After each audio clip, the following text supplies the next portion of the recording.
Hey guys, welcome back to my channel. I'm Kelly, the K-Beauty Addict, and if you love all things Korean skincare, please consider giving my channel a subscribe because that's all I ever talk about. Today I want to talk about some new K-Beauty releases. I recently got the opportunity to try some new products from Klairs, Olivarrier, Isntree, Keep Cool, and Purito, and I thought it'd be a great idea to just kind of make like one video with all these new releases that might be on your radar, kind of break down my experience with them, some of the ingredients, and ultimately decide, are these new releases really worth your time? So give the video a big thumbs up and let's get started. First up is the Keep Cool and Soothe Lotion. Now, just like the toner, this also uses bamboo water. There's about 51% of bamboo water in this lotion. There's also 7, yes, I said 7 types of hyaluronic acid. And there's also 2% of what Keep Cool is calling a proprietary blend of calming extracts. So this is definitely all in that same sort of vein of hydrating the skin and soothing the skin. Okay, so let's talk about the word lotion because in the vast world, right? Let's move beyond just Korean skincare, but let's open it up to the entire Asian skincare world. In Asian skincare, the word lotion has so many meanings. It is so freaking confusing. In J-beauty, lotion means a watery toner. In Korean beauty, it often refers to some type of emulsion product. And Western beauty, which is where, I kind of have my history, lotion is the product that I apply to my body after I get out of the shower. It is a moisturizer. So yeah, I never know what I'm getting with a lotion product. So I think before I ever even use this, my expectation for this product being a lotion and seeing the picture of it and seeing kind of that white, that white product basically, I assumed that this was going to be a very nourishing, maybe like a very rich product. Now, when I first tried the texture, I was real surprised. Definitely what I would categorize as an emulsion. This is a very milky, but very runny texture. And as you run this across your skin, it almost like turns to water. It becomes so watery, so cooling, so refreshing on the skin. So hydrating with a whisper of nourishment. There's not a ton of moisturization happening here. It's all really coming in with a lot of water, with a lot of hydration. It feels very like it quenches your skin. And it is a nice feeling, but it is just not what I expected. Quite honestly, this just doesn't serve my skin in the state that it's in right now. This is way too hydrating. For it being an emulsion product, something that goes towards the end of my routine, it's just not enough for my skin. The amount of hydration that it brings is fabulous, but what I need at the end of my routine is heavy nourishment, and I can get that hydration from my toners and my essences at the beginning of my skincare routine. So this just really isn't, it's just not really right for my skin right now. However, I'm not saying that this is a bad product by any means. Actually, I think that this is such a nice texture. It's such a nice weight. It's so breathable. It's so light. I really think that this is something that I'm going to pop out in the spring and summer. And I think that this is going to serve more combo skin types. And I actually think this is going to be wonderful for those who have oily skin but dehydrated skin. You still need that nourishment underneath the oil, the oil slick, right? But you can't sacrifice weight. You can't use something that's really heavy or super occlusive or super emollient. You need that whisper of nourishment to add balance to your skin, but something that doesn't add weight. And this product, this I believe is perfect for you. I think if you're more on the oily side and combo side, this is definitely something that should be on your radar. If you are more on the dry side, I think honestly this is probably something that you may not really benefit greatly from, and it could be something that you might want to skip. Next up is a new release from Olivarrier, their Wash All Barrier Relief 2-in-1 oil cleanser and foaming cleanser. So let's talk about the one thing with this product I really don't like. Let's just put it all out there. Let's just start there, right? This is a product that says and even boasts that it contains organic rose oil water. Huh? I was like, oh no. oh no, we don't do essential oils on this mug. So that was very confusing to me. So I kind of like read through the marketing and I was a little scared.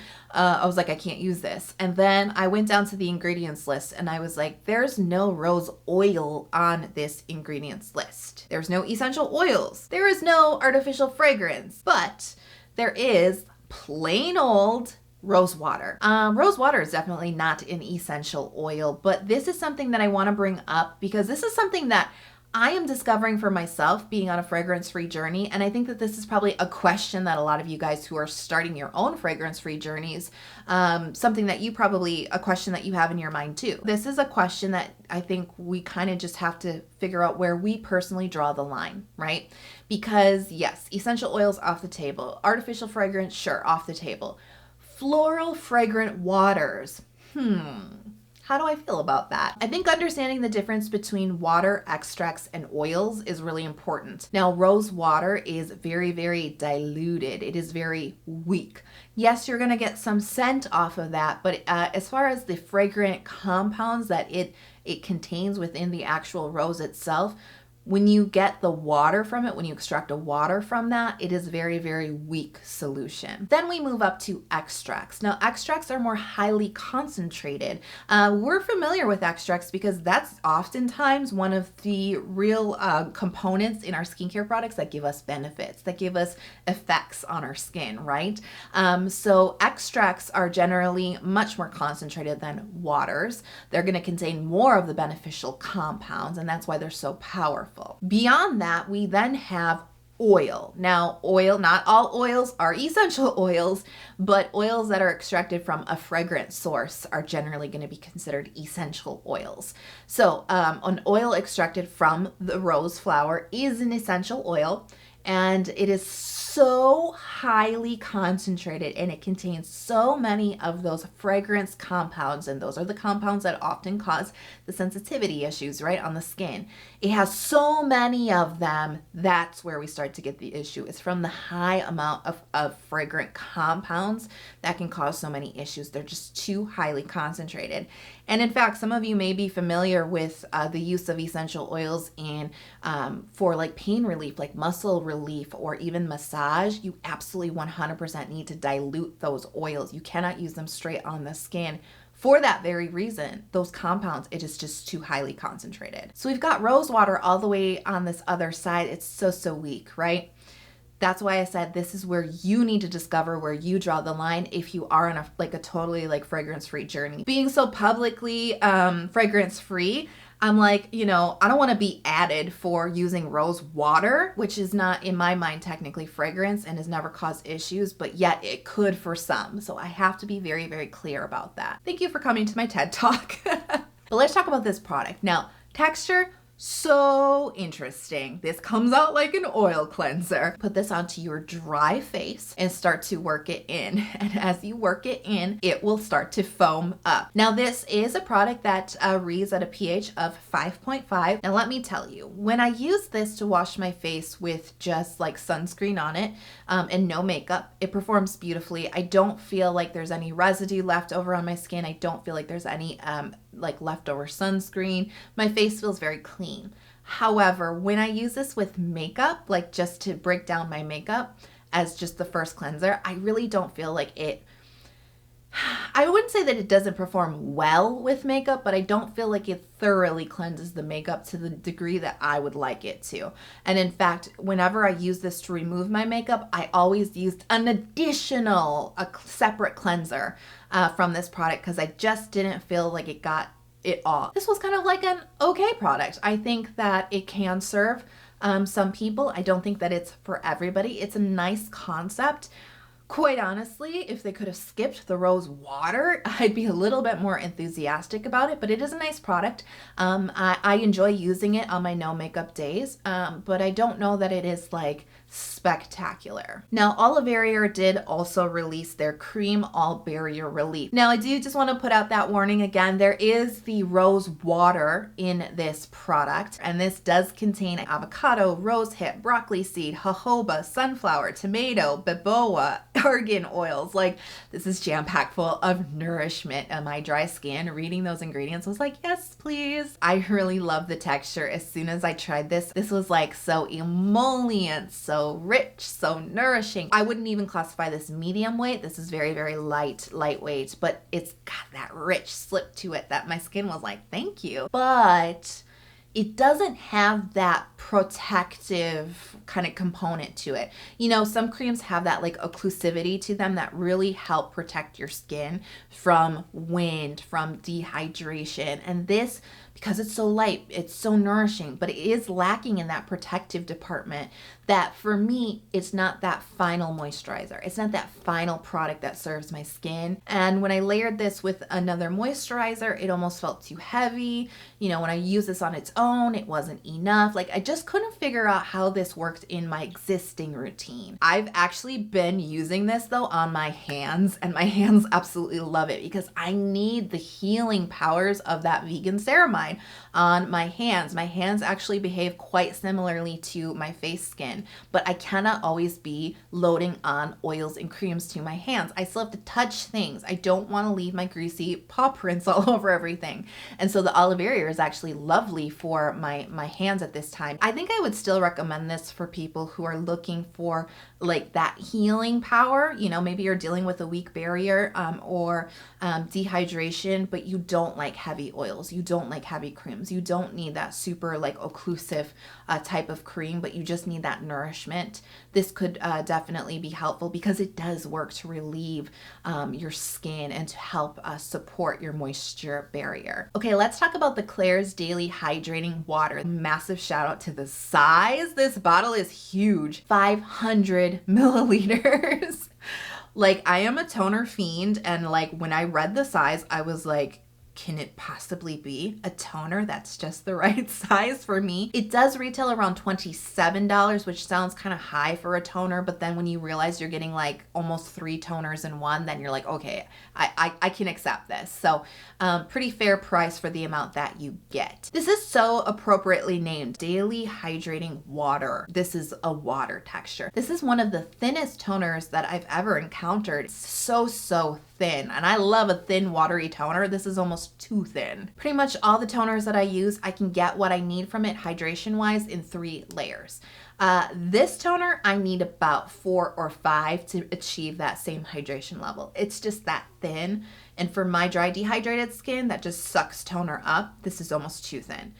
However, I still think that this is going to work for all skin types if you're okay with using more layers, and that generous size, that's where this kind of comes into play. So thin and watery. So if you are one of those people who just has a problem with like products feeling really heavy, this could be the toner for you. So I'm not completely ruling this one out. Like I said, it's just really kind of boring.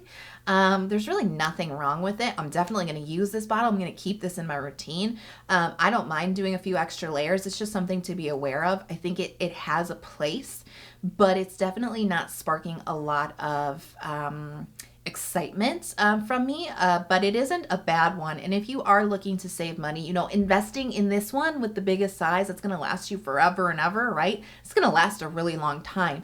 It could be a good option for you. A very straightforward type of product. So Klairs did come out with another product, like a sister product to this, and this is their Daily Skin Softening Water. And this is actually a very, very gentle exfoliating toner. First up, texture, super surprising because this actually feels very hydrating on the skin. The texture of this, while very thin and watery and lightweight, is actually thicker in comparison on the skin than the Daily Hydrating Water from Klairs. Bizarre, right? This does not use chemical exfoliation. It doesn't use like an AHA or a BHA in it. It actually uses cucumber and apple water as well as sugarcane to gently, what I like to say, gently encourage your skin to shed its dead skin cells. So it's not like a super like aggressive exfoliation process. It just has that natural ability to help your skin shed dead skin cells. So very, very gentle. I can attest to the fact this is incredibly gentle. I had no issues with this whatsoever. I actually just use this a few times a week just as like a preventative type of product, something that I put in to just kind of help give my skin that encouragement so that I don't get too many clogged pores, right? So it's not really like a full-on treatment. I think this is more of a preventative, like just kind of keep those dead skin cells moving along. This is actually something that I'm surprisingly slightly more intrigued and excited by than the toner, which was definitely a turn of events, but I am very into this product and I will be reporting more down the road with this, but it's definitely something that I really think could be part of your wish list if you have sensitive skin. Okay, let's talk about Isntree Hyaluronic Acid Toner Plus. And the Plus is kind of like an upgraded version in addition to their original toner. This is not replacing that original toner, but the Plus version is a little bit more, from what I understand, a little bit more geared towards dry skin types. First of all, let me tell you, this was not a product that I thought I was going to like. I did recently talk about this a few months ago too, so you may be slightly familiar with this one. I just kind of want to like give some updated thoughts on it. Not a product I thought I would like because I am not a huge fan of hyaluronic acid, like hyaluronic acid focused products. You know, if it's in the ingredients list, it's not a big deal. But if it's like the star ingredient, I'm not always a fan because I've had some negative experiences with hyaluronic acid actually dehydrating my skin, especially in winter time. So I was a little cautious about this, but I did give it a fair testing period and I was really surprised that this did not dehydrate my skin. And this is one of those like thicker toners I like to use in addition to a watery toner to perform my hydration sandwich, which is where I layer on a couple layers of thin watery toner like the Klairs, and then I kind of like sandwich it in or seal it in with thicker toner because it does have hydration, but it has that thicker texture that starts to lock in that hydration, which is essential for dehydrated skin. But the one thing that I can tell you about this is if you don't like thick textures, I don't think that this is something that is really going to spark joy for you because this is a thick texture. It's like a runny gel texture when you get it onto your hand, or your skin. But once you work that in, it does feel thick on the skin. Not necessarily a bad thing. Some of us need those thick layers, but some of us don't. A touch of tack to this too. Not a lot, but a touch of it, which is pretty characteristic of hyaluronic acid. But I thought I'd throw that one out there because this can build up a little bit heavy on the skin. But I think that this is definitely something that I would for sure say go for it if you have more dry skin. If you have more oily skin, I think you're not gonna like the weight of this product. Okay, and let's talk about the Purito Dermide Cica Barrier Sleeping Pack. What? Kelly, you've been talking about this for the last month. Why the heck are you including it in this new releases video?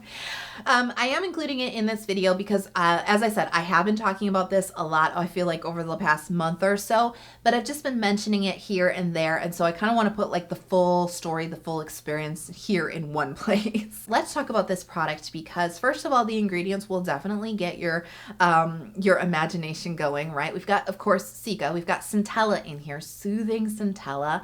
There's some hyaluronic acid in this, and there's also ceramides in this product. Now, the texture is a very creamy texture. So this is going to be a very moisturizing, nourishing sleeping pack. This does spread across the skin really, really well. It's not a thick cream. It looks thick. It's not thick. As you spread it across your skin, it almost feels a little watery. So nice, a thin spread on this one. It creates a really even and thin layer on your skin, and yet you feel the richness, you feel the nourishment, you feel the moisturization. This is not one of those moisturizing sleeping packs that overwhelms your skin. It doesn't feel too heavy. It doesn't get greasy on you. It doesn't feel like, oh my God, I couldn't stand to put another layer on my skin. Let's talk about performance.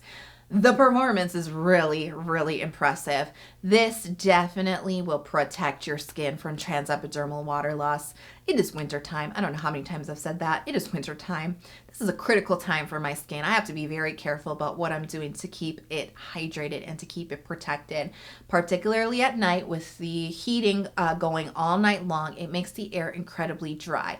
Even with a humidifier, I still can experience higher levels of dehydration when I wake up in the morning with more tight skin than what I went to bed with. Using this product, my skin feels so comfortable in the morning, so hydrated, so plump. Like, it feels so good on the skin. It protects my skin so well. Plus it adds that little extra nourishment that my skin just craves on those nights when it needs something extra. So I cannot stress enough how much this has really fit so well into my winter skincare routine. I use it a few nights a week, and it definitely does what I expect it to do: protect my skin from dehydration and add nourishment. So I hope that video helped you decide what should go on your wish list, and maybe it helped save you some money too. So I'm really curious to know, it is your turn now. What new releases, whether they were in this video or not, are you really excited about in K-beauty? Let me know in the comment box below. If you're not already subscribed to my channel and this video helped you out, please do consider subscribing. I release 2 new Korean skincare focused videos every single week. And don't forget to ring the alarms so you never miss out when the new videos are released. I can't wait to see you guys in the next video. I hope you're having a fantastic day, and I'll talk to you soon. Bye.